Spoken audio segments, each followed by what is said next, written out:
বর্তমান যুগ ফিতনার যুগ।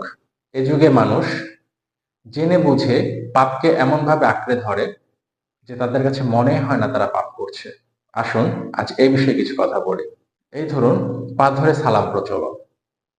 আমরা কোনো শুভ কাজে যাওয়ার সময় অথবা বিয়ের অনুষ্ঠানে নতুন বউ বা নতুন জামাই যখন শ্বশুর বাড়িতে যায়, তখন সেখানে উপস্থিত সকল মুরব্বীদের পা ধরে সালাম করে।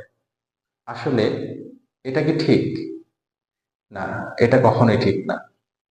সামাজিক বেড়াজালে, সামাজিক কালচারের কারণে আমরা প্রতিনিয়তই না জেনে এই পাপগুলো করে ফেলি। আসুন জানি ইসলামী পক্ষে কি বলে।